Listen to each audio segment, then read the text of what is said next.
Thank you so much for joining us, Prof. Miriam, where I can see you, Brian Otieno and Eva. Thank you so much for honoring our invitation to join this webinar. I know probably some of us are still dealing with anxiety given the elections, but let's take a bit of a break with this webinar.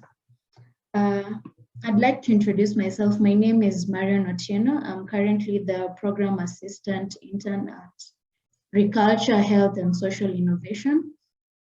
This webinar today is set to commemorate International Youth Day, which is a date set aside by the UN to actually foster youth empowerment and to promote change in their communities. So once again, thank you so much for taking your time to join this conversation. Without much ado, I think I'd like to welcome Michelle Mayuba to give us the welcoming remarks on behalf of Dr. David Odhiambo. He sends his apologies. He was not able to join us today. Michelle, karibu. Thank you so much, Marian. Can you hear me? Yes. Okay, thank you so much. Good afternoon, everyone. I hope you're doing well. And your why can't we see you?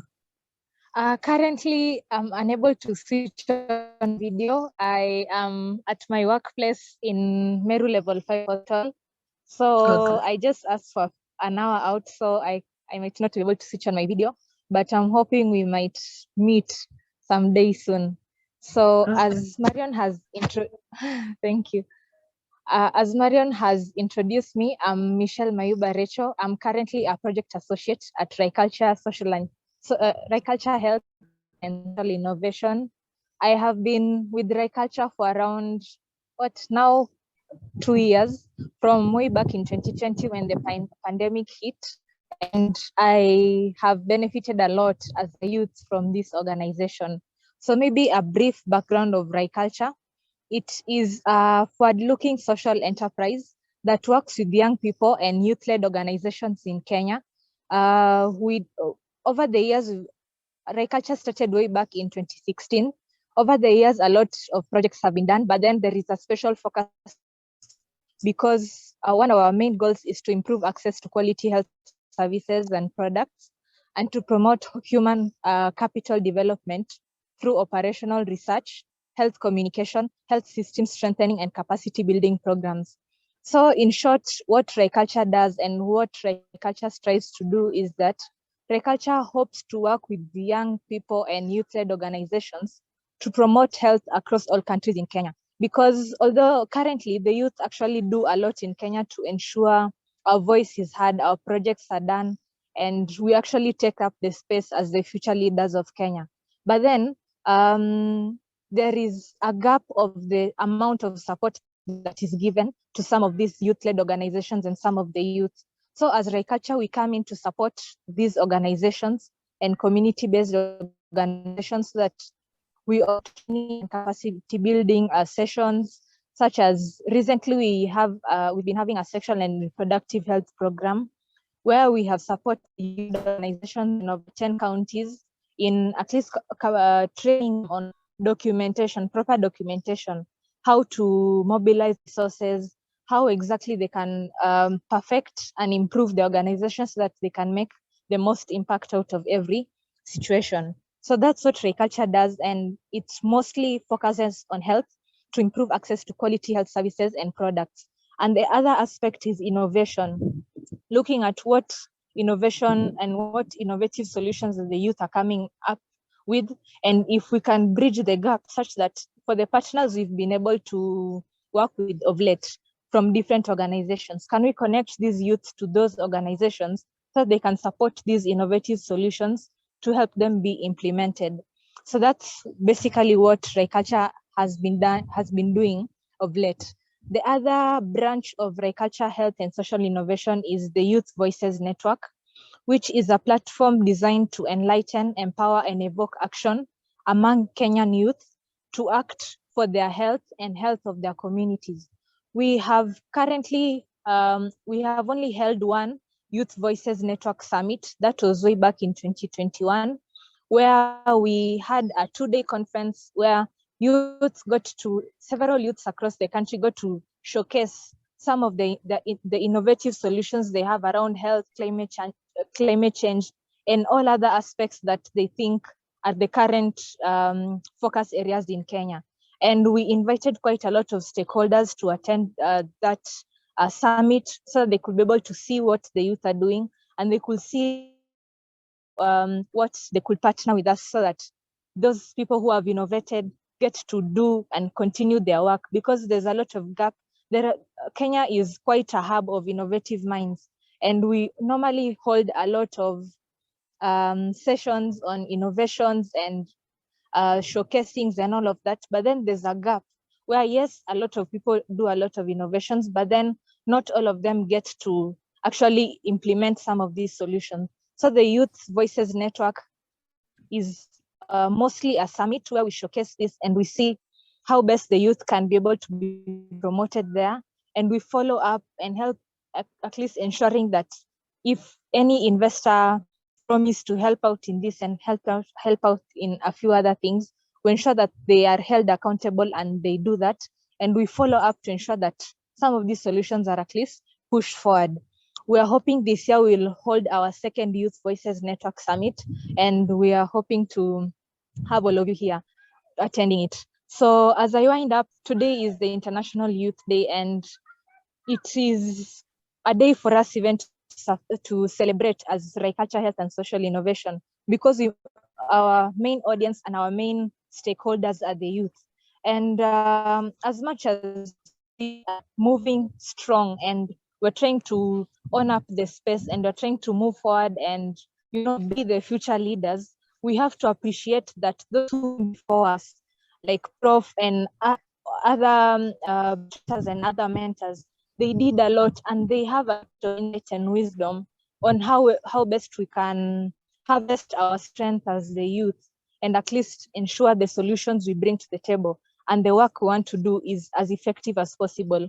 So for us today, as Ryculture, as this particular event, we're hoping to promote intergenerational collaboration so they can teach us how best to be better, and we can appreciate the view of the previous generation on how best they have brought the country forward and how they've implemented their solutions and how the wisdom that they have on how best you should approach different matters. We should learn to appreciate what they bring to the table, and then we see their point of views, and then we can know how best to communicate with them so that we all work together. Because Kenya is not only made up of the youth, there's also the older generation that have so much wisdom that you can harvest if only we give them the space and the time to work with us, and also we are willing to work with them. So I'm really looking forward to the conversation that will happen throughout this meeting, throughout this webinar rather, and hopefully a discussion, and hoping to learn from the previous generation and from the current generation that is working so hard. And I'm hoping we all get an insight of how everyone has something to bring to the table, and it's only a matter for us to work together to bring it forward and to make it a success. So I'd like to hand the program back to Marion, and thank you everyone for joining and welcome, and let's have a fruitful discussion. Marion? Yes, thank you so much, Michelle. That was very succinct. Just to reiterate on what she has said, today our main focus, or rather sub-theme, which is mainly informed by the UN theme, which is intergenerational solidarity, creating a world for all ages. Today we'll be focusing on fostering intergenerational solidarity towards the realization of UHC. Just to give a brief background, the UN actually focused, the main focus was ageism, which I would like to describe as discrimination based on age. So how is this discrimination an impediment to the realization of UHC? How can we also leverage on the potential and the ingenuity that the older generations and the young people carry to come up with solutions and to inform health policies. Without further ado, I'd like to welcome Professor Miriam Were. She's well versed in public health advocacy, and she is also a medical doctor, to give a few remarks. Karibu sana, Prof. Thank you very much. I'm delighted to see that it is a young person who is coordinating the youth work, because one of the contradictions we usually have is to say it's youth work, but it is being managed by people of my age, which is a contradiction. So congratulations, Marion, for being very young and coordinating all of us. I'm very happy that this year's theme is intergenerational collaboration, because my approach to health and universal health coverage has been the community approach, because the community approach covers the whole population. You cannot be happy in a family if members of that family are unwell, whether they are very young people or very old people.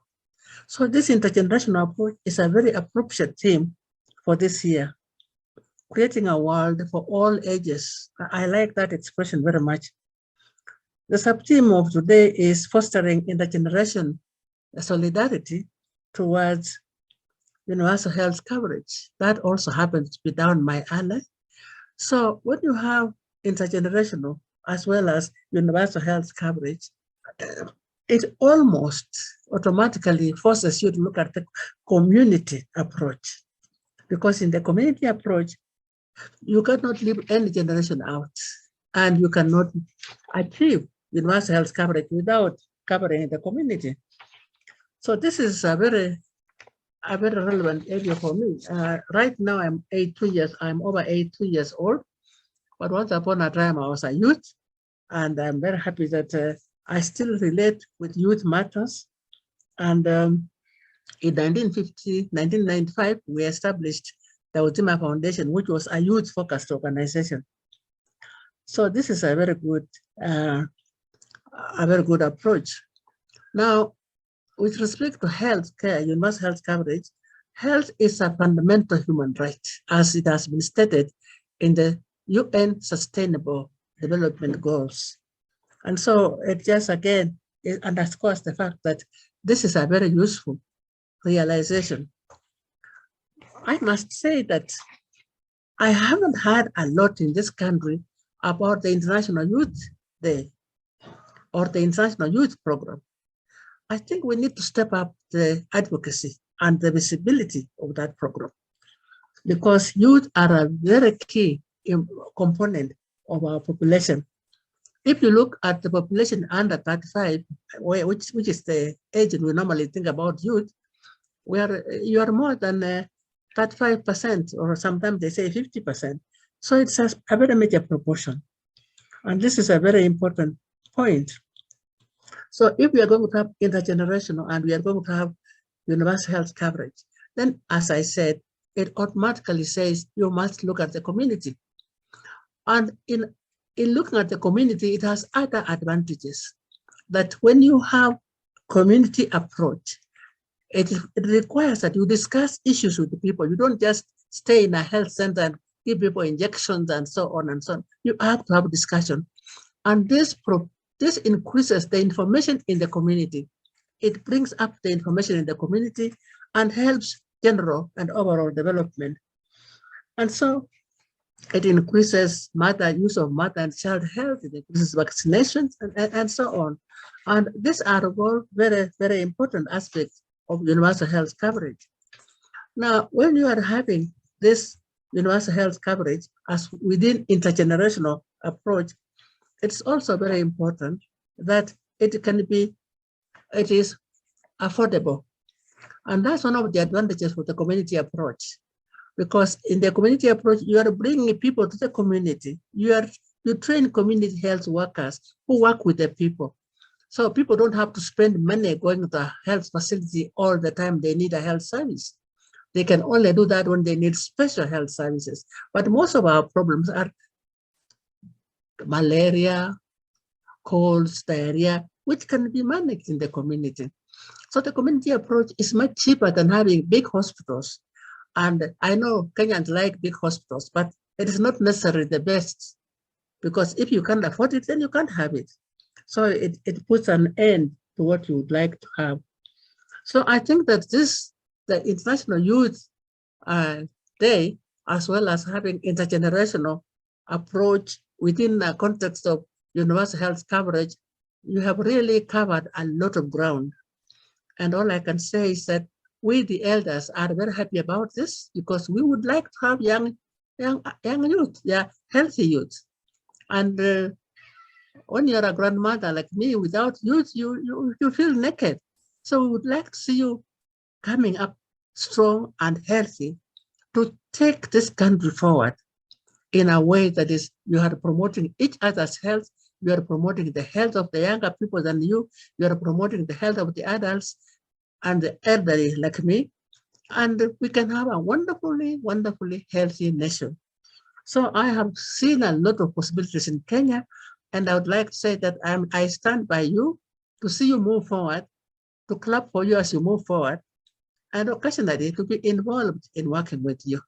Thank you very much.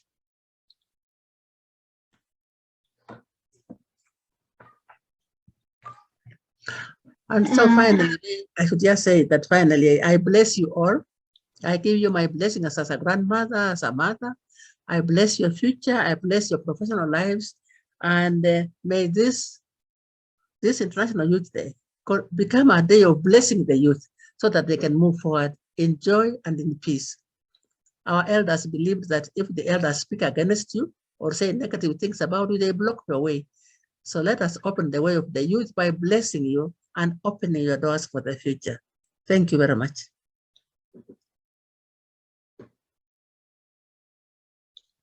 Thank you so much, Prof, for the blessings.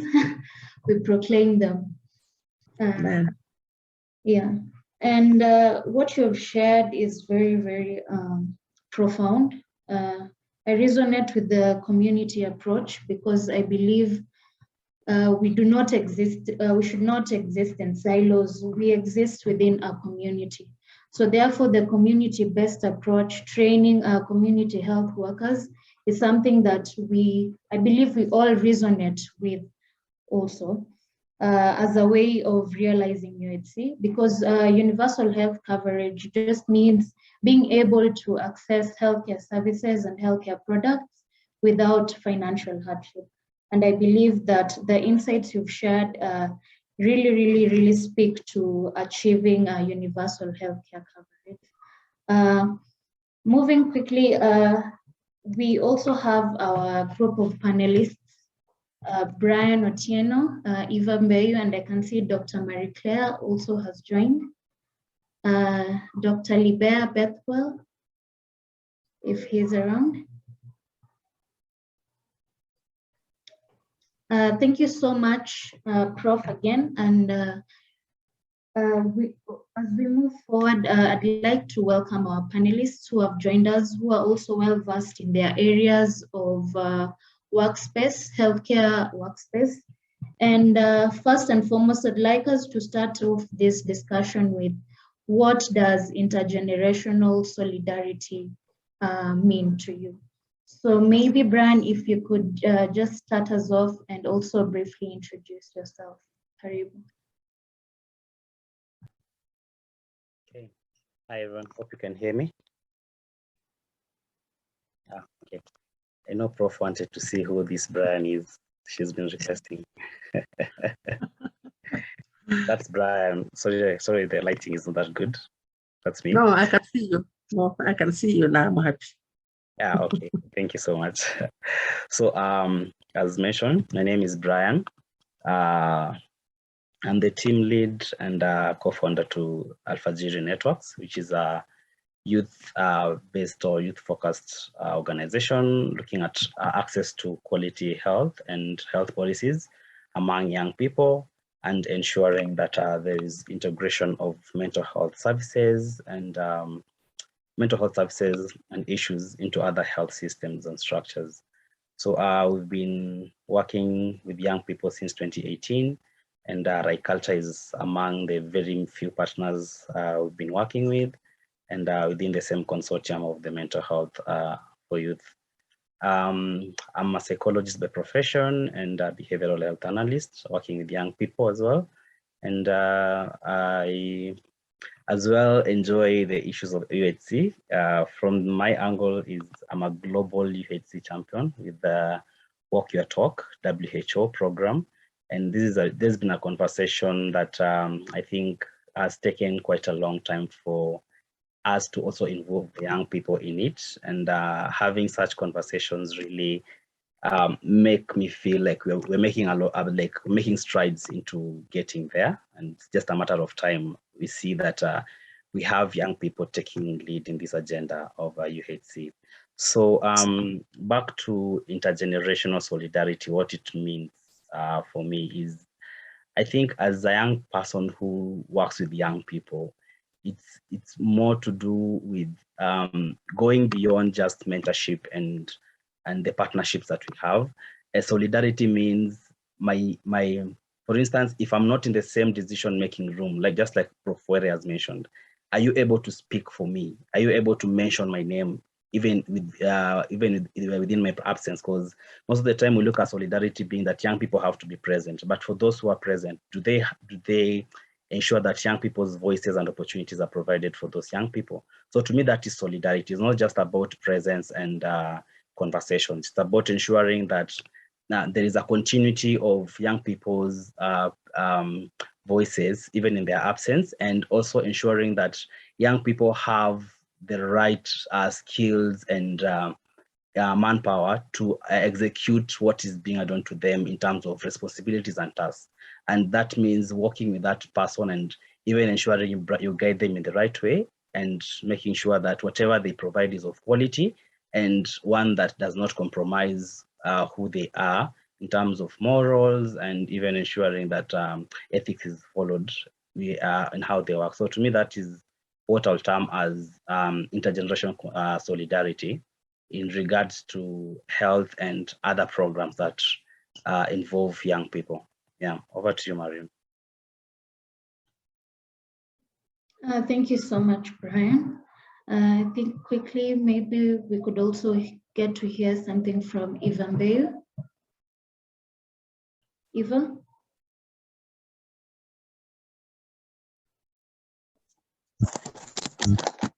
Good afternoon, guys, everyone. Good afternoon. Thank you, Prof. Miriam Were, for your. I'm very humbled to be part of this discussion today. I guess I'm one of the youngest who is present here. I'm just 24 years old, fresh from college. I've done nursing, and my passion is in sexual reproductive health and rights.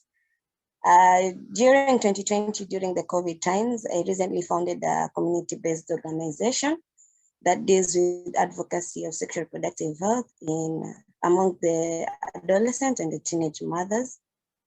I also have a passion in mental health, and I'm also a beneficiary of Ryculture's program in Youth Champions. So I'm part of Ryculture's Sexual Reproductive Health Youth Champions Network. So for me, intergenerational solidarity basically means coming together of both generations, the young and the old, coming together and forming a safe space for all, free from discrimination, and all of them just coming to speak under one voice. If I'm present in a round table with Prof. Miriam Were and with people like Brian, and if I'll be in a round table, then I am supposed to feel safe. If I'll be in a round table with people who are younger than me, they're also supposed to feel safe when I'm around. So intergenerational solidarity to me means creating a safe space for everyone in the society. Thank you so much, Eva. I'd like to welcome Dr. Marie-Claire Wangari. Doctor, if you're able to speak. Hope I'm audible. Yes, you are. All right. This is the Marie Klein person. So my name is Dr. Marie Klein Wangare, or MC, as a few colleagues know me by. I'm a medical doctor by training and the current convener of the Kenya Medical Association Young Doctors Network. I've been active in various spheres of youth advocacy or youth change activities since give or take 2015. I started out in student leadership at the Medical Student Association of Kenya and spearheaded the first national mental health campaign on Speak It Out. And I think that's the first time I met David Odhiambo when he was starting out Ryculture, and we engaged on various platforms. I'm also one of the inaugural volunteers of Respect, which is reproductive and sexual health program for Kenyan teenagers, which is a social change program that's aiming at bridging the gap to access to reproductive health education and access to reproductive health services.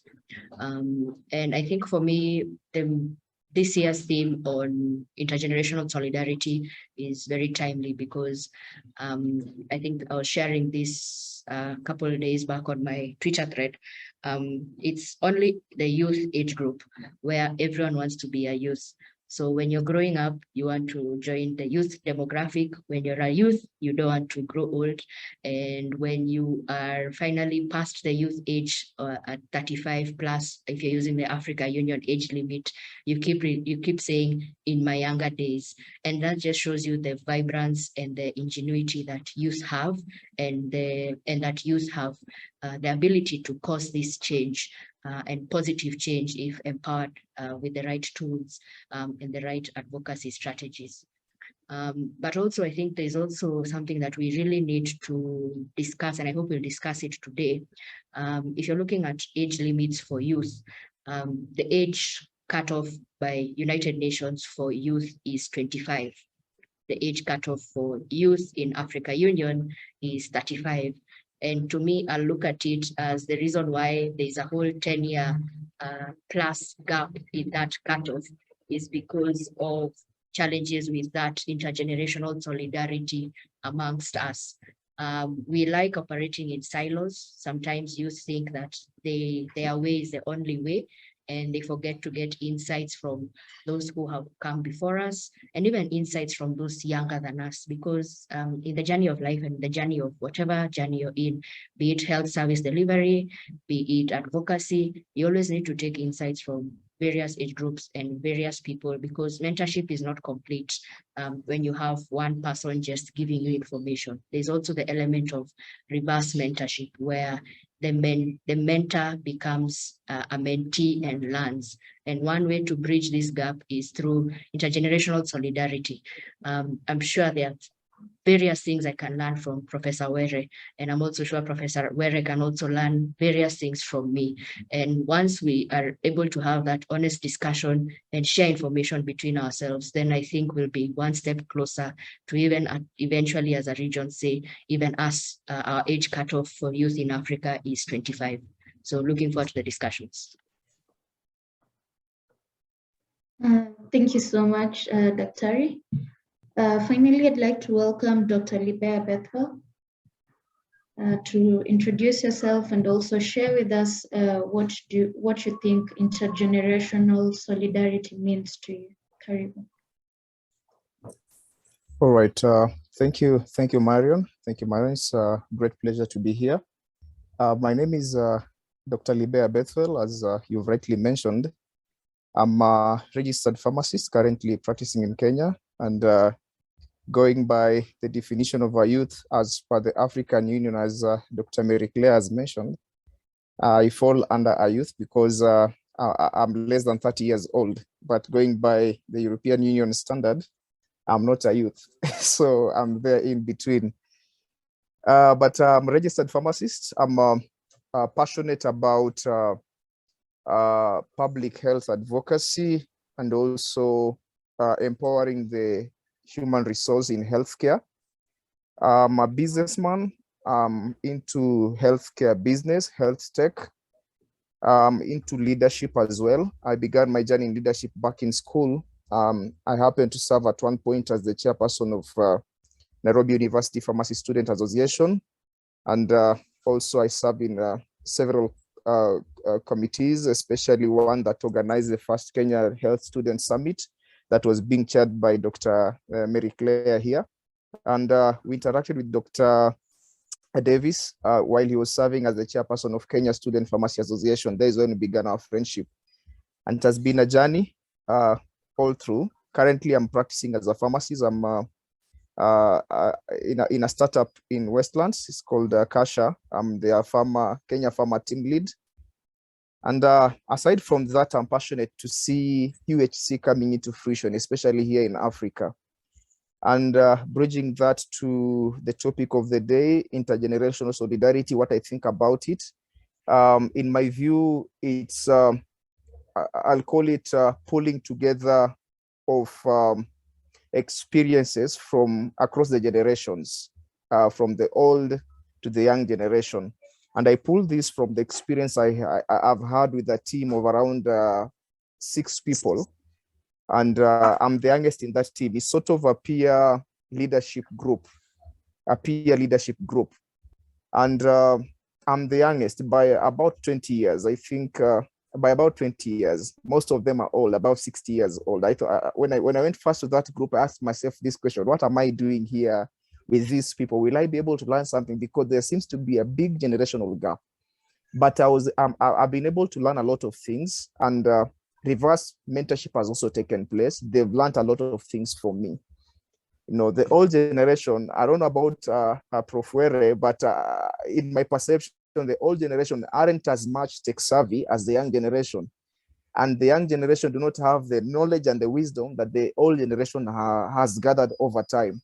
So when there's that solidarity, there's a pulling together of resources, and great things are bound to happen when there's synergistic effort from both generations. So that is my understanding of intergenerational solidarity. And now when you apply to the healthcare sector in realization of UHC.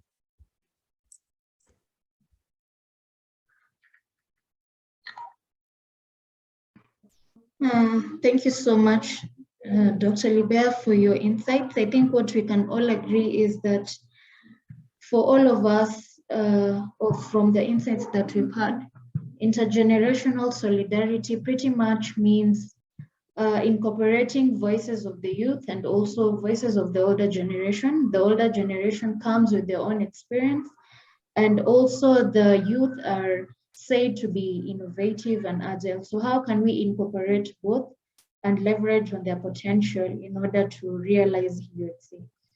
So cognizant of this fact and our aspirations towards achieving universal health coverage, how can we work towards this kind of desired future? How can we leverage both the ingenuity of the older generation and the young ones to achieve UHC? Maybe Professor Were, you could take this. Well, thank you very much. I'm happy to be in this audience. Yes, I want you to know that we learn a lot from each other. I learned from you, and I appreciate this opportunity. As I had mentioned earlier, what I have found most useful is the community approach, which covers all generations. And in the community approach, you also include you look at health in the environment, in the social environment, in the economic environment. So you're just not treating malaria or diarrhea, but you're looking at the total environment. So I think that if sometimes health professionals tend to look down at the community approach because many of us have been trained in an area that involves going at a hospital, and that's wonderful. Well, it is very good to be in a hospital, but it is also very limiting and very expensive. It is like, the thing that always encourages me is that if you just focus only on the hospital, it is like wiping the floor while the tap keeps on leaking and you are not turning off the leak. So you still have the pneumonia, you still have malaria, you still have diarrhea and all that. So the community approach helps you to turn off the tap as you also treat the ill, the sick people. So the advantage is, one is that they are just there, and you can have community health workers who are right next to them. I did medicine when I was already a mother, a wife and a mother. And so I had children before I got into the medical school. And one of the most anxious times is to have a sick child in the night and you don't know what to do with it. Especially because a child can be very well until the night time, and then they have a very high fever. So to have the community approach with a community health worker whom you know next to your house or next within the village is a very anxiety reducing experience. So that's one of the reasons I really like the community approach. And the second one is, of course, that you deal with multiple issues at the same time. And so you can solve a lot of problems, including conflict problems. I have had to deal with conflict in the communities. And fortunately, people usually see that for them to be healthy, they have to get rid of their conflicts. You can't hate your neighbor and be healthy. It is not possible. So this is another reason. And the other reason, of course, is that it is a much cheaper approach because financing is an issue in the health sector. So the whole approach of universal health coverage in the intergenerational context, it moves back to the community approach. And the community approach, I have found over the last 60 years, that if we had adopted that approach seriously, we would be in a different space now. But I thank God that the current Ministry of Health still maintains a Department of Community Services, and that we may be moving forward towards that approach. Thank you very much. Okay, maybe I'd just like to go back to Dr. Libea, who just mentioned your experience working with people who are older than you. How can we work towards this desired future? What are the interventions that can be put in place to ensure that we have intergenerational relations? Back to you, Dr. Libea. All right, thank you, Marion. Maybe to clarify, the people that I work together with in that leadership journey, they cut across the board. We have lawyers, we have judges, we have human resource specialists. So profession-wise, it cuts across. But I believe the basic principles as far as intergenerational interaction is concerned are still the same. So looking at that in light of UHC, and what I'm doing in the space I am currently in, I believe human resource in health is really critical for us to be able to realize UHC. And living in reality of our government or our economic status as a nation, the government may not necessarily be able to fund everything to fulfill, to meet the goals that have been set as far as UHC is concerned. So we need the private sector to really kick in well for it to be able to help the government to meet the demands or the needs or the aspiration of UHC. So, and again, looking at the current space where we find ourselves in as young professionals in medical space, we have a higher rate of unemployment and underemployment. Initially, the seniors or the older generation in the profession were being absorbed directly after internship, and so there was a guarantee of getting a job. But here we have skilled professionals who are either underemployed or unemployed. So the entire years, the number of years they spent in school to equip themselves with the skills they need to serve the society are not being put into use. And entrepreneurship is one of the ways through which we can channel this resource that we have as far as human resources is concerned, and use it well to be able to meet the UHC goals. So when I look at how the older generation can help the younger generation in fulfilling UHC, and that now fits into the whole matrix of intergenerational solidarity, the older generation may have experience, the older generation may have resources, but the younger generation, they have the skills. And I believe now from those that have interacted with people opening up their mind, they are getting to learn about business, how they can convert their skills to put into business, to open hospitals as joint ventures and all that. But the limiting factor is resources. So Looking at it, one of the ways through which the older generation can come and join forces with the younger generation is supporting them with resources to start joint ventures. They give the resources, the young generation, they offer the skills, and they run the business in the health sector. And by that, you not only be offering value to society, but creating employment opportunities for the young generation. So I look at that, I look at meeting the UHC goals through the entrepreneurship lenses. Another way through which I think the older generation can help the younger generation is through mentorship.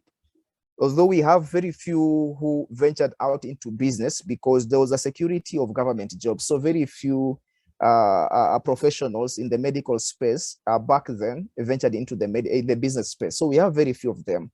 So the few who are there already in the medical space, if they can offer intentional mentorship to those who intend to get out there into the business space in the medical field, it will be good because the younger generation will benefit from experience. I've done business before, I've closed business before, I've invested, I've lost money. And I'll tell you, it's painful to invest when you have nobody holding your hand to guide you through, because you are simply charting your own path.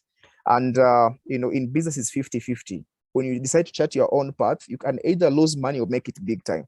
And, the chances of losing is so high because you don't have the right information that you need to be able to do that business, especially in the health space. So if the older generation who have made it in business can set aside time to mentor the younger generation intentionally, I think that will be appropriate. And, when we have many people getting to the private sector, starting up hospitals in the rural side and also in the urban areas, indirectly or directly we'll be meeting the UHC goals, because at the end of the day, we want our population to have access to affordable, quality healthcare services. And when we begin starting private facilities that offer good quality healthcare services, then we'll be meeting the goals. Back to you, Marion. Thank you, Dr. Libe. That was very profound. And I think amongst the things you've mentioned resources to be one of the major drawbacks in realizing UHC, because youth are very well equipped in skills, but they do not have the resources for this. And also, like I mentioned before, today, the main focus was on ageism, whereby there's discrimination based on the age of the person. So usually there's this narrative that the old people, they're too old to give us the ideas, and maybe the youth are pretty much inexperienced. So my question to you would be, apart from ageism, what do you think are the current setbacks to intergenerational collaboration towards the realization of UHC? I'd like to begin with Brian. Brian? Yeah, so I think Dr. Libe has mentioned most of most of them are both setbacks and what we need, if you look at them from a different perspective. But what I've seen from most of the integrations or interactions we've had with the intergenerational partnerships, or rather engagement, has been lack of sustainable partnerships, because it's more of we do them for formality. We have these partnerships that last up to a certain point. And to this point, we are looking at, just as Doc has mentioned, how far can this young person be left even to continue this business without being monitored or being mentored? Yeah. So within the establishment of these partnerships, when you're having programs that have intergenerational partnerships or collaborations, do we have sustainability plans for these young people, so that it's not just a one-time thing, or this is just a one-year program and it ends at that, and it's more of it was like it's a ticked or a checked box that yes, there was coordination and partnership or collaboration. So what lacks mostly has been that sustainability plans in terms of the partnerships, and just looking at what next after, and having a continuous engagement, or rather transition into other partnerships that would make this program or the young person continue whatever they're doing in a more sustainable way. I think the other thing has been, we lack the two-way traffic feedback. And Dr. Marie Claire really mentioned this. We can learn from both Prof. Were, and Prof. Were can dearly learn from us back, yeah? So in most cases, partnership has always been a one-way feedback, yeah? We rarely get feedback as a mentor or as an elderly, yeah? Is there something you'll need me to improve? Because most of the time I keep on saying this most of the time. Our African kind of culture is, we are given instructions more than directions. Yeah, it's in Swahili saying nikitoka hapa nipate umeosha vyombo, or you should have this be done by this time. But no one really gives you that sense of there's a direction of you need to make sure that the utensils are clean, because you're still going to use them, and it's important to have clean utensils in the house. That's more of a direction than giving instructions. So that's how we've been geared or nurtured to have a more instructional than directional kind of mentorship or partnership that we have. And rarely do we get feedback coming from the lower or the bottom, the mentees rather. It always comes like, oh, you should improve on this, you should work on this, but there's no feedback. So if we get that feedback, we're also creating a more relational, safe space within those partnerships, also collaboration, in that the young person feels safe to also continue with this. And sometimes we're just doing it because it's a formality, yeah? But I think that lack of a two-way feedback mechanism is also important. And then having meaningful mentorships, which I can't emphasize more than what Dr. Libert mentioned. So I think those are the three major setbacks that I feel exist. And if we improve on them, then I think we'll be having very meaningful and person-centered approach towards establishing these intergenerational partnerships and solidarity. Over to you, Marie. Okay, thank you. Eva, like you mentioned, you're a young person. Maybe if there's something that has been left out, if you could share any of the challenges you have had to face while dispatching your mandate at your place of work. Eva, over to you. Thank you, Marion. So I think for us, the youth, the biggest challenges we're having is just their unwillingness to learn.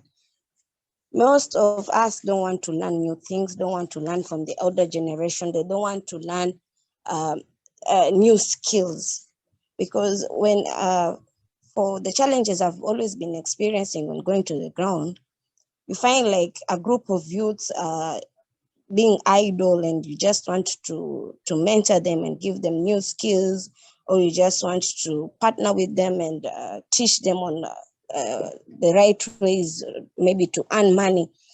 And then during that time you're trying to help them, the questions they first ask is, what will I gain from this? So they want to gain the materialistic things and not the knowledge part of it. So I think we are not, as youths, we are not ready to learn. We are not ready to go an extra mile to acquire the necessary knowledge that we're supposed to have. We are not ready to sweat to get what we want to get in life and to move on. And also the older generation has given me a lot of challenge, especially when it comes to SRHR. So you get, when you go to the field and you want to do an outreach on maybe on family planning or on advocacy of safe abortion, and to them this is like you are being immoral. You are crossing borders. You are teaching people the negative way. Most of them will say you are teaching people the Western life. So it's a very big challenge, and it's a very big challenge to me. And I think if we come together and we learn from each other, and we accept that times have changed, and we accept that I can get a thing or two from you, or I can get a thing or two from me, it will really help a lot. Back to you, Marion. Thank you, Eva. It's true, as youth, most of the time we are very complacent in our areas of work. We do not want to really strive to achieve or acquire new skills or learn from the older generation. And equally, the older generation also have some of their reservations. And given this myriad of challenges that our panelists have mentioned, Dr. Marie-Claire, maybe if you could take us through how we could address some of these challenges.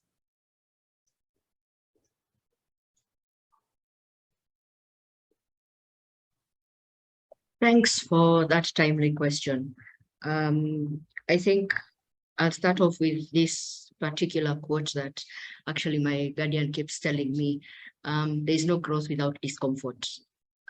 So many a times for most of the things that we do, you have to push yourself to a level that you're not used to, just so that you can well define your growth and have something to judge your growth by. And it is with that said, I think I will start off as we discuss solutions. I think the number one way of ensuring your solutions work, I think the first step is one, behavior change or attitude change. If you're looking at it from where we are at as the youth are very malleable, and it is because of a lot of the things we're exposed to, a lot of the advent of technology and smartphones, unfortunately has made us a little bit more, I hate to use this term, but foolish. And I'll defend my use of this term in the following way. I think for those of us who grew up 2000s, and even those ones who grew up before, there was more interactions with going out to play, going and engaging with your fellow colleagues. But now with simplicity of technology, you are more fixed on what you will post on Twitter, how many likes you'll get, how many retweets you'll get, how many followers you'll get, that you lose even that basic interaction with people and to engage with community solutions. I think you have to go to the community. It doesn't matter how many followers you have on Twitter. If you don't go down to the level of the people and find out the problems that affect them and come up with people-driven solutions, then you'll be very frustrated as an advocate. So I think my number one thing I will push people is use technology to amplify your efforts and not necessarily center everything on it. And I think that's number one, using technology for good and for social change. Then also number two, when you're looking at solutions, I think the easiest way to look at a solution is not looking at it at short-term value, but looking at beginning with the end in mind, beginning with, if you have this particular solution, thinking about it through, thinking about it in a systematic manner and through, and seeing if I have a solution of, let's say, providing water to a particular place, what's the end result of me giving water to a particular community. So that's number two, beginning with the end in mind. And then also now, number three, which now will take me back to today's theme on intergenerational solidarity. We cannot, as youth, we cannot continue staying in silos.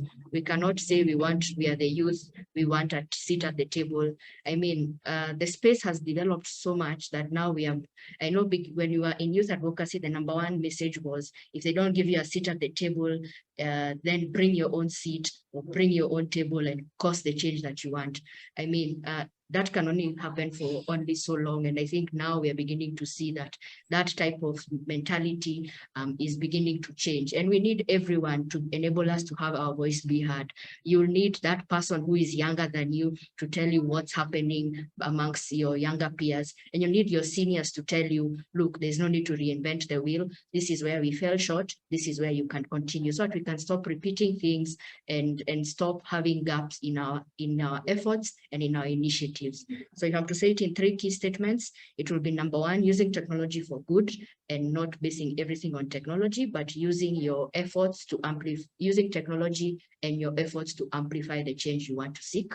Number 2, beginning with the end in mind and thinking of your things through and not just on the spur of the moment. And then number 3, integrating all types of all people, of all demographics, of all gender into your solution so that you can come up with, at the end, change that is acceptable by all. Thank you.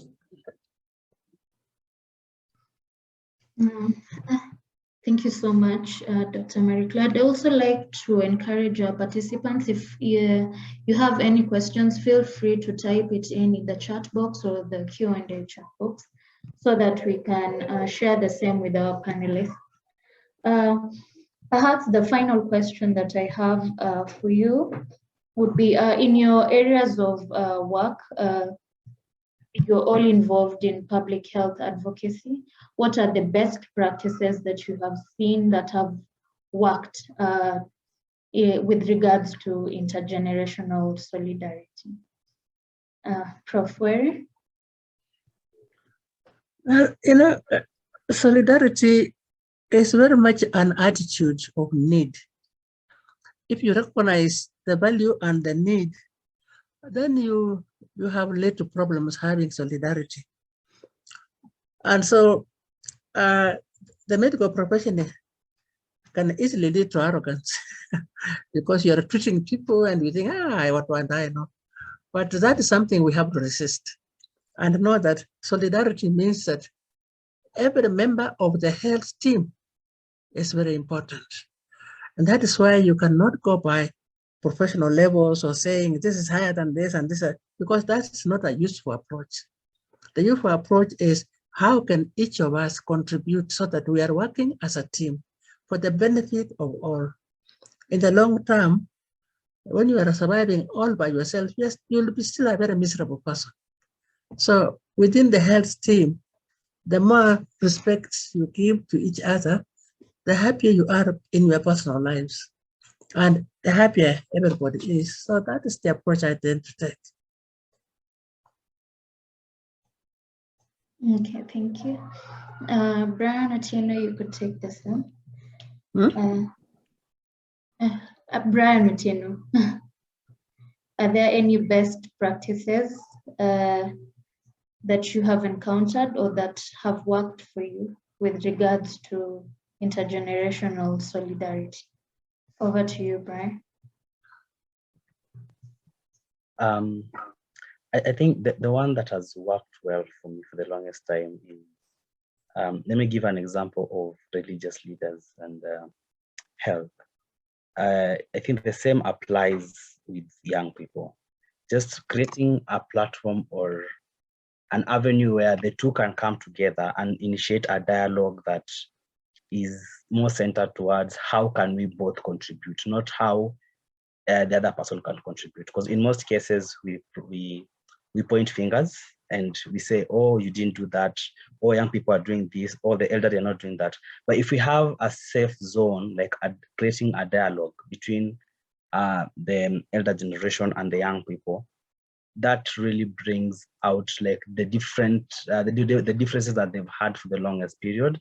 And again, just looking at how best can they move forward after clearing all that, because you can't expect two people who've not been in the same wavelength to work together and expect the best outcome to come out of it. You need to first make an avenue or a platform where the two understand each other, the two are at the same level in a way that, you know, this is the goal and what it's supposed to be doing. So I think dialogues are like the first step to understanding how best can we work together and how can we clear these differences by understanding each other's perspective. Then the other thing is planning with, it's planning with means not for, and then engaging me later on. Planning with is each and every person is involved from the design and the planning and the execution. This common youth saying, there's nothing without us, there's nothing for us without us. It's not just for the young people, but each and every population or groups that need to be engaged. So I think in the community, just as Prof. Were had mentioned and Dr. Marie-Claude, that UHC starts at the community. Like the foundational goal of UHC is primary healthcare, and primary healthcare is at the community level. And as we know, community has always been neglected. But if you engage community in planning and even giving them a role to play in ensuring that the community health systems are strengthened, then I think we have a lot of nice output that can come from it. And even having young people engaged within that planning and even the execution at the community level at some point at the facility level can really strengthen this further and make it work for us and even for the future generation. Because yeah, Maria Claire mentioned that at some point you'll get to a point and say, hey, well, I was a young person, I used to do this. We are exiting this age at some point, and we need to make sure that whatever we leave is going to work for the next generation. And probably they'll have their own challenges that they'll need to solve using their own means, but not us leaving them with their own challenges as they come. Yeah. Over to you, Marion.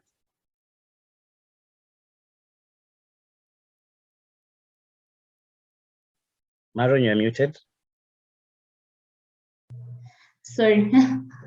Ivambeyu, if you have any insights you could share also on best practices that you have come across. For me, I think it takes time we appreciate one another, both generations, the young and the old, and we appreciate that we're living at different times right now. We're having exposures from different kind of angles. So if we appreciate that age comes and age goes and it's a matter of seasons, then we can come together as a team and work together in ensuring that we make a better community for each one of us. So I think we should now do more advocacy on community approach, on collaborative approaches, and on how we can enhance a better living amongst us as a community. And also to add, I think also the youth should adapt with the current wave that is going on.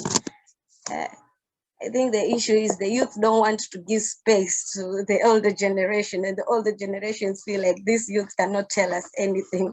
So I think we need to adapt to one another and live as one, as a team, and see this world like it can include both of us as a team. Yes, back to you, Marion.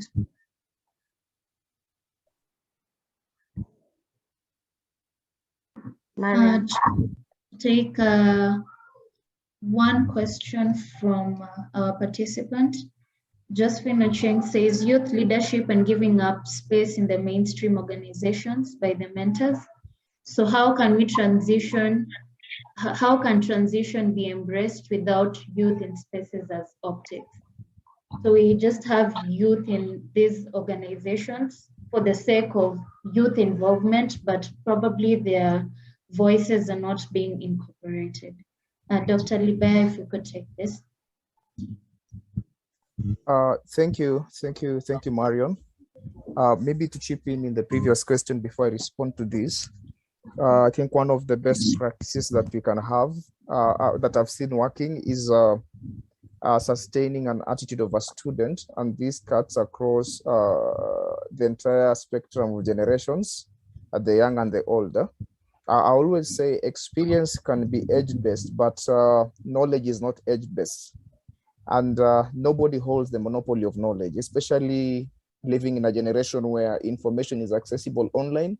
You can learn from both the young and the old. And I found myself in that space where I know something that someone older than me does not know. And also someone younger than me knows something that I do not know. So having an attitude of a student or a learner, I think, is one of the best practices that you can have for you to get results as far as intergenerational solidarity is concerned, and for you to just get the best while interacting with generations across the spectrum. Onto the question that has been asked by Josephine Achieng, youth being used as decoy or being used, being put in organizational positions just for the sake of it, but at the end of the day, their voice are not being heard. I think personally, I may not be able to function optimally in such an environment where nobody hears your voice, and yet hears your voice, and yet you've been placed in that position as a youth.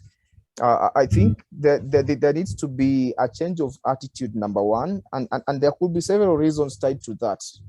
Either the youth is not being trusted, and for the organization either to receive a funding or for it to operate, it needs to meet a certain threshold where a certain number of youths need to be in certain positions. So they just put them for the sake of it, which isn't good at the end of the day. Or number two, maybe the youth has a prior record of not being able to perform, or the kind of advice they gave, or the kind of counsel or opinion they gave wasn't good or wasn't valuable. So the organization tend not to hold them with the seriousness that they deserve. So it cuts two ways. So solutions to that, I think there has to be a change in attitude in the organization side.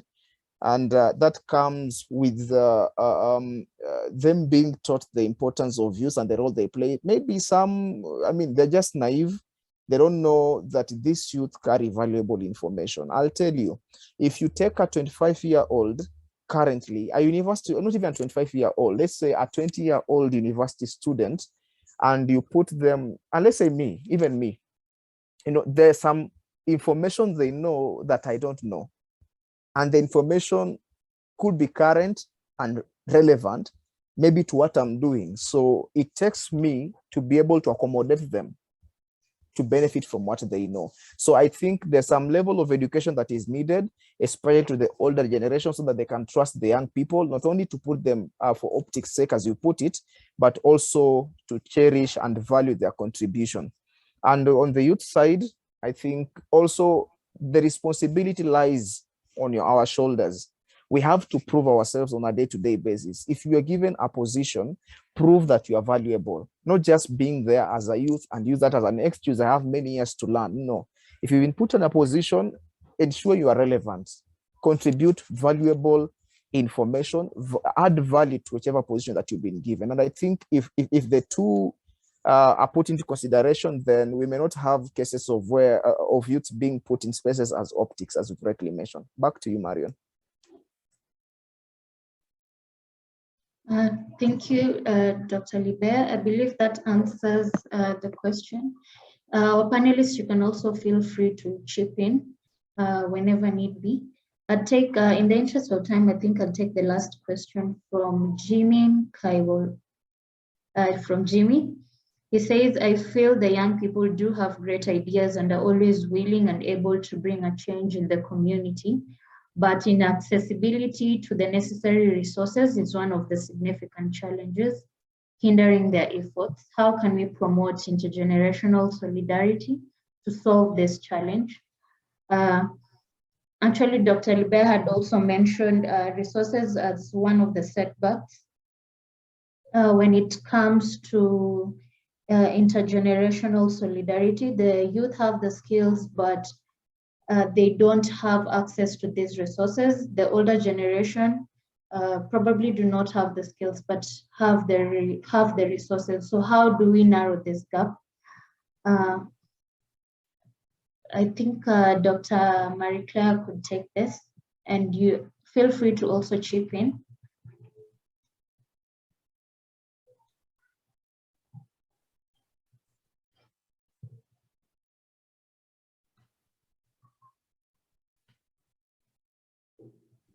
Dr. Marie-Claire?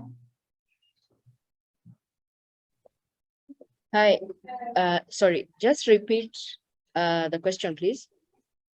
The question was about resources, accessibility of resources for the youth. So how can we promote intergenerational solidarity to solve the challenge of resources whereby the youth do not have access to these resources, but have the necessary skills? The older generation have the resources, but probably do not have the skills. So how do we narrow this gap? I think the answer to this question is one, we need to be honest with ourselves. Pride has no room in this particular challenge. And the reason I'm saying this is because it's in the context that the young people feel that they know it all. And also those ones older than the youth feel that they've been on this earth longer and they've been through more, and they also equally feel like they know a lot more. But once we're open to with this discussion on I actually don't know, and life is all about continuously learning and continuously developing ourselves, then at least that challenge of resources is a little bit easier when you're tackling. That's the first thing. And then number two, I think also mentorship is a good opportunity for some of these solutions to be found and some of these resources to be shared and expounded upon. And I'll use, I think, a good example. If let's say you're taught early on about what it takes when you join medical school, how to go through medical training, by the time you're finishing your healthcare practice, and you're well informed on what lies ahead, challenges with opening businesses, sustaining businesses, you'll be a better healthcare worker and a health entrepreneur. If I was to use Dr. Libea's example of some of the challenges he faced in health entrepreneurship, than someone who decided, I'm just going to go at it alone, not really cluelessly, but I'll go at it alone because I'm a youth, I'm energetic, and I've researched these things, so I know how the situation is. So one, being honest with ourselves and being acceptable to getting lessons and getting change is a good first step. And then number two is also joining hands and applying, joining hands to create change and using these resources jointly. So for the people who are more senior, who have access to these resources, but probably don't have the energy and the time to implement the resources to create social change, how can they work and empower the younger people who have the time, the energy, but not the resources to create the change that the world needs. So it's just those two lessons. Being honest with ourselves that we don't know everything from across all age groups. And number two, joining hands to work with each other's strengths to improve the society that we live in. Can I chip something to that? Yes, please. So I think the other thing about resources is this has been a challenge that we've had for quite a long time, and it's still there. And if we don't really look at it from a young person's perspective, then it will continue being there. So for me, it's how can we best work with what we have? Because in most cases as young people, and this is cutting across most young people, we like being overly planning. Yeah, we like going to the extreme most of the time when we plan, and we plan with what might not be there. So I think what has worked and what I think most of the resource confined areas have been doing is working with what you have. Yeah, try and see within my environment or within the plan that I have, what start with what you have, then go towards what do we need and how can we get it? Because most of the time we talk about resources is because we are overambitious. Yeah, we want to plan for something that is way beyond our capabilities, and we think that achieving that is because we don't have resources. Yet we forget that most of these resources are just around us, and we rarely plan with what we have. We plan with what we want. And I know we've always been having this, I'm saying we because I've done that before I learned on how to go about it. It's because we always think we should be given more than what we have. Yeah. Instead, we don't really want to utilize what we have so that when someone comes and says, I've used these minimal resources to achieve this. So if I'm given more than what I've used, I can do more. And this person will really appreciate that you've used very little resources to achieve much. And if I provide measures, just like the investment section, I can scale up this and give you more so that you can achieve better or reach a wider scale than what you've already achieved. So I think working with what we have, again, not planning with over ambition. Being ambitious is very good, but be ambitious with like some little risks involved into it. So it's also just looking at our environment, understanding our environment and the resources that we have within our environment as young people. Yeah. Thank you. I think also to add on to that, we should move away from thinking resources as just being financial, but also leveraging on particularly technology that is there for us. Social media, how are we using social media for the benefit, for our own benefit? The final question I'd like to take up is from Cinnamon Nyagaka. She says, great insights from the panelists. I really love the discussion going on. What society has taught us is that we are able to adapt to changing forces that threaten to divide its members along generational lines. My question would be, how can we hold each generation accountable when reinforcing intergenerational solidarity in the health space?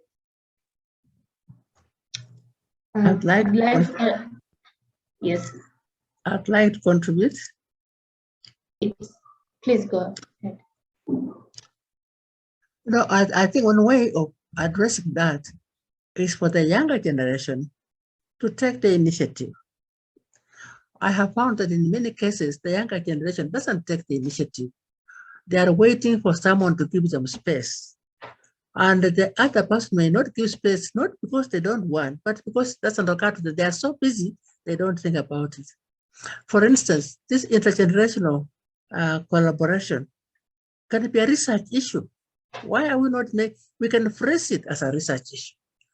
Young people can say, let's look at the research in terms of how do we promote it, and they discuss with the older people, the older professionals in their group, and establish a research undertaking in which there is space. So young people need to take the initiative, not just to wait to be invited.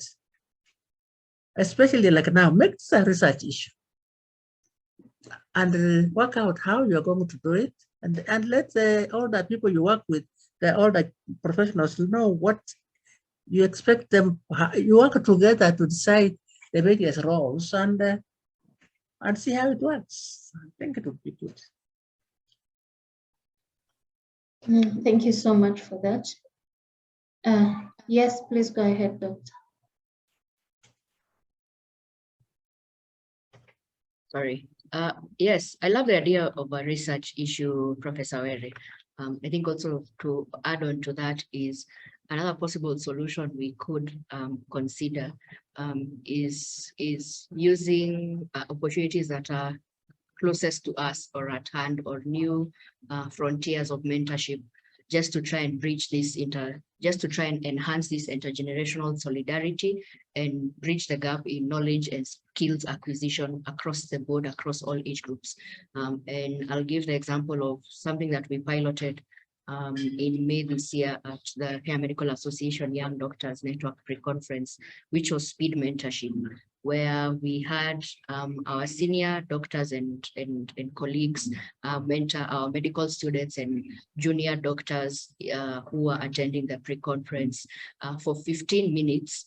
And they had 4 topics they could talk about, which were work-life integration, finances, even matters to do with networking.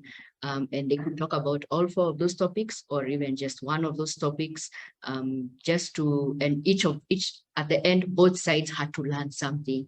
The senior doctor who was the mentor and the junior doctor who was the mentee. And even in just those 15 minutes, people left more informed than when the session started. So where am I going with this?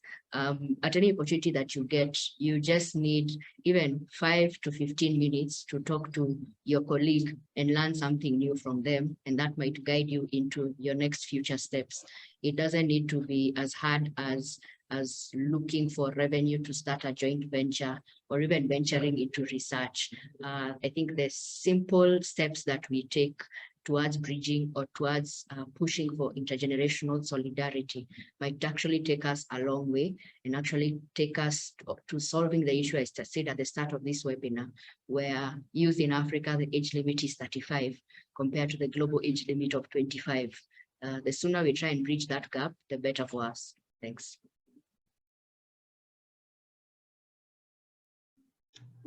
Dr. Libe.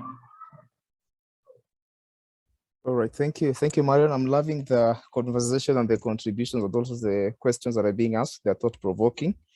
how would we hold people accountable when it comes to intergenerational solidarity? I look at it in terms of setting structures. We're talking about intergenerational solidarity in the context of health sector.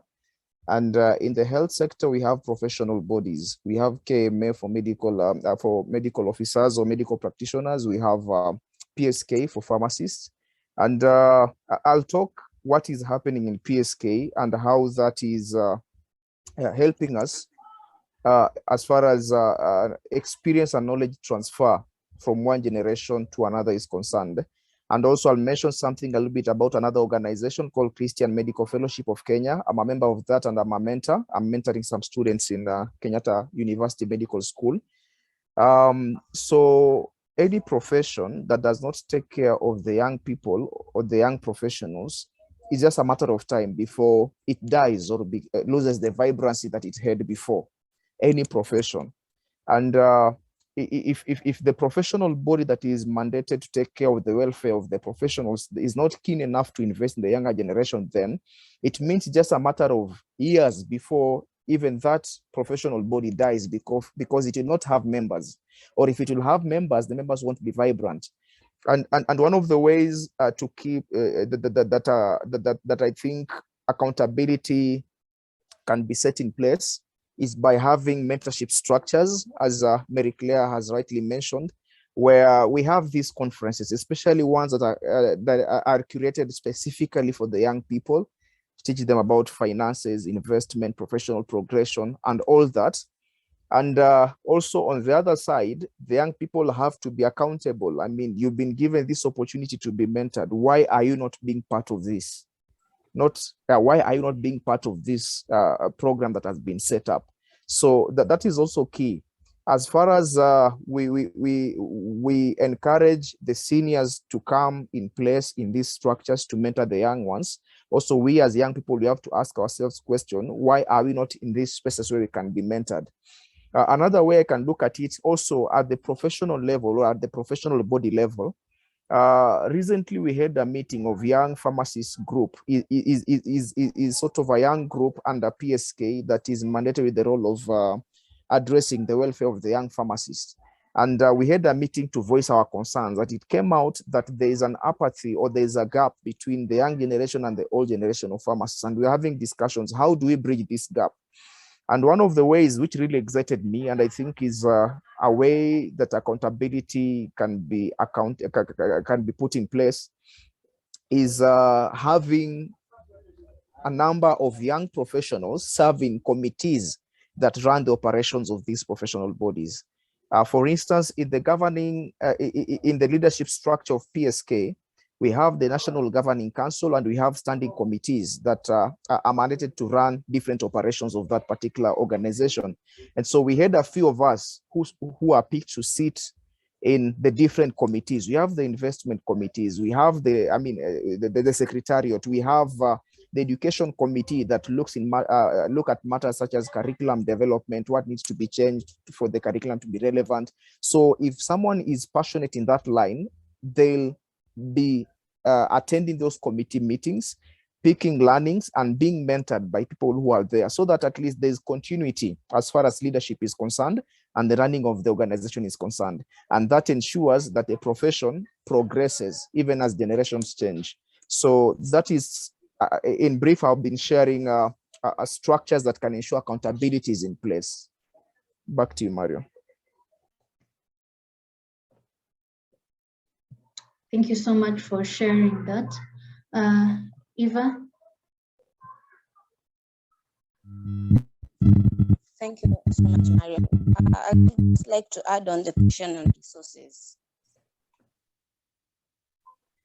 So, for the 2 years that I've been running my initiative, I've been learning a lot of resource mobilization and acquiring of resources. So I think there are so many opportunities that are available, and I would like to give credit where it's due. For the past 2 years that I've been in I've been running the initiative, I've been able to resource mobilize so many of my resources through networks, through various youth advisory councils that are available, through my mentors, and through the resources that are readily available around me in my community. So resources are there. It's just that we don't have the right directions on how to tap into it. So we can use many challenges, but to tap into these resources. The thing that we lack is just direction. I think we just need to close the gap on the lack of knowledge of resource mobilization among the youth. That's basically it, Mariam. Thank you so much for that. I believe this session has been very informative, and in the interest of time, I think I'd like our panelists and our keynote speaker to give their closing remarks, even as we look to close this session. I'll start with you, Professor Miriam.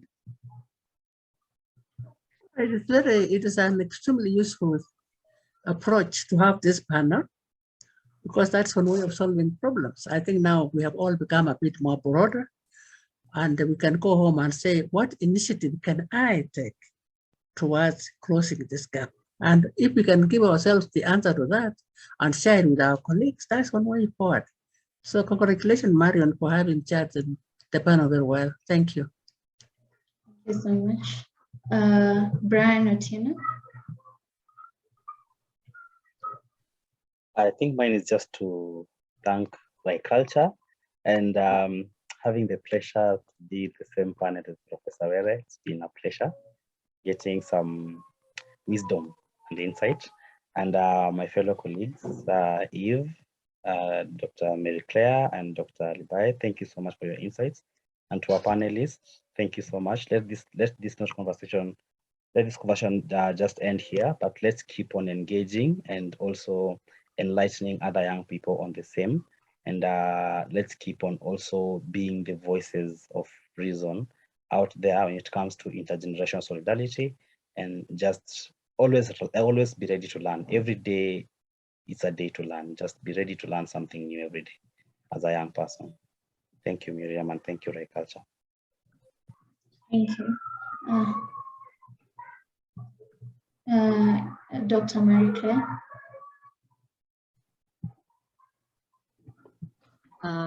Thank you so much, Ryculture, for inviting me to speak in this panel. I'm humbled to have shared a panel with Professor Were. She always has amazing insights to give us, especially on this timely topic on intergenerational solidarity. I think for me, aside from thanking Ryculture for having this topic, mine is a call to action. We now have 365 days between today and the next International Youth Day to try and push and actualize intergenerational solidarity towards improving our health society and our communities. So let us join hands, let us merge efforts, let us work together towards bridging the gap in the health systems that we serve in.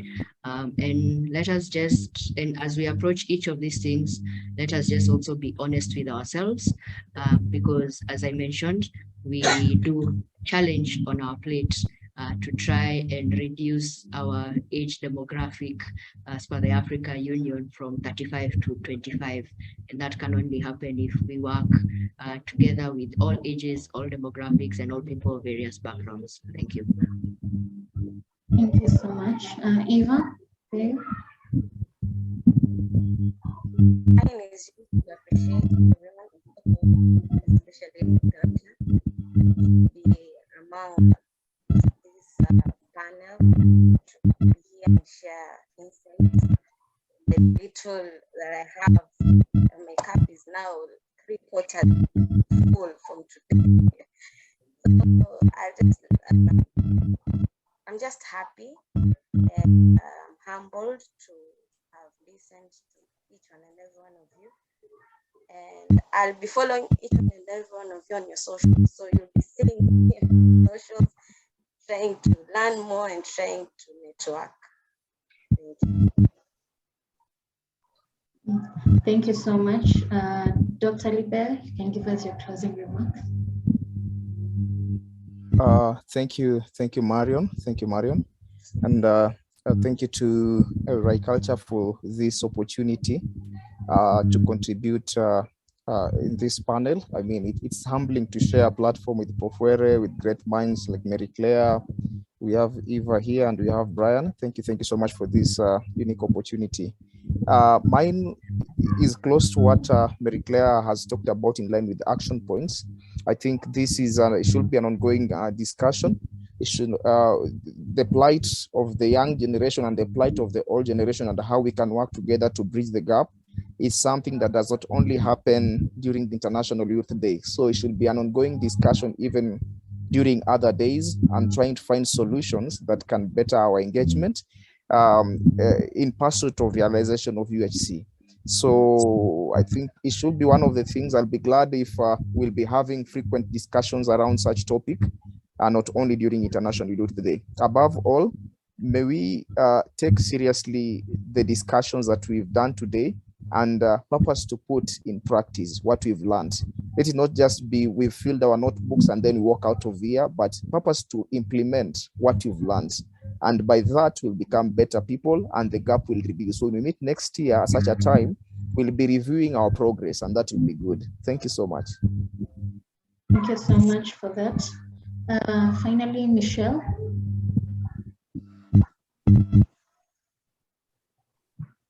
Hello.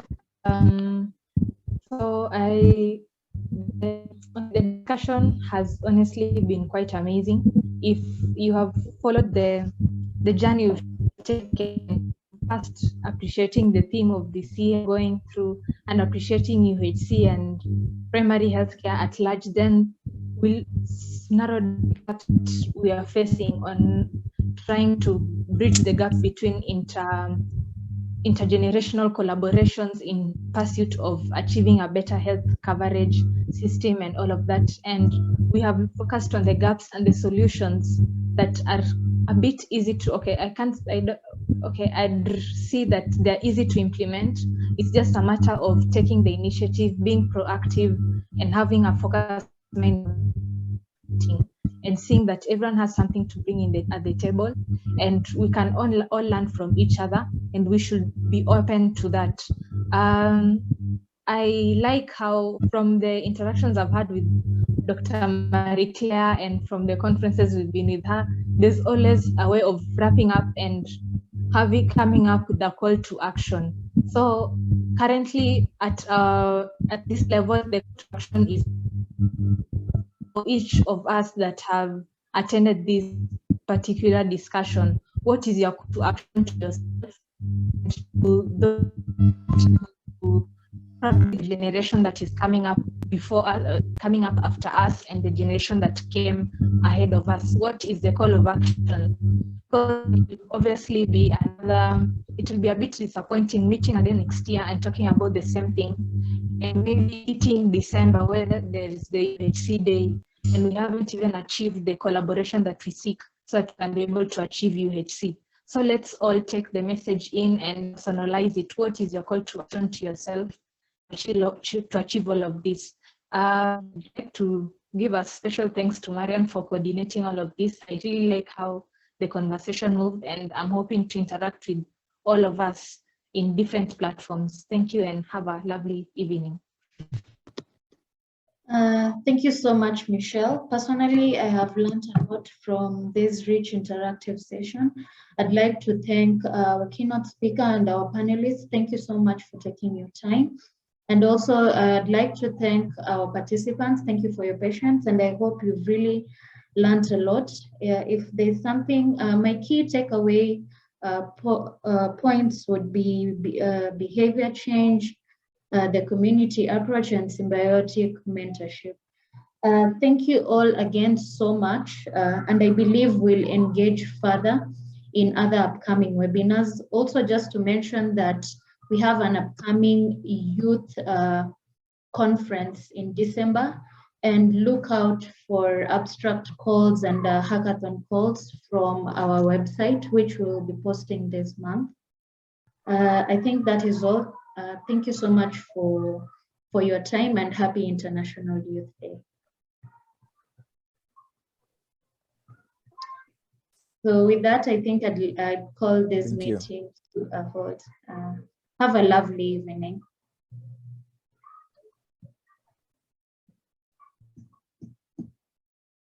Kwaheri ya kuonana. Thank you and bye. Happy International Day, everyone. Bye-bye. Bye.